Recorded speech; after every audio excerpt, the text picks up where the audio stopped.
Here's an easy guide on how to download your TikTok data. First of all, you need to open your TikTok application on your mobile device and make sure that you're logged in with your specific account. Now tap on the profile in the bottom right corner of the screen. And once you're in your profile, tap on the 3 horizontal lines in the top right corner. Once you do that, click on Settings and Privacy. Now go to Account, that is the initial option in this page.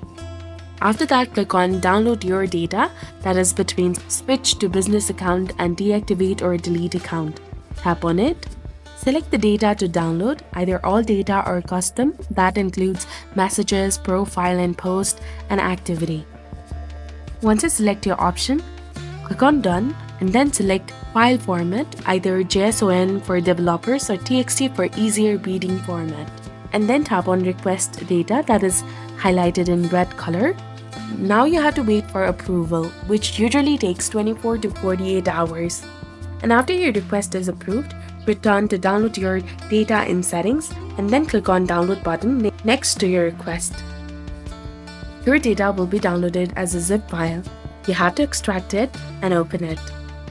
This data includes your videos, comments, likes, followers, and more. So this was all about it. If you found this guide helpful, please like, share, and subscribe. Thanks for watching. See you in the next one.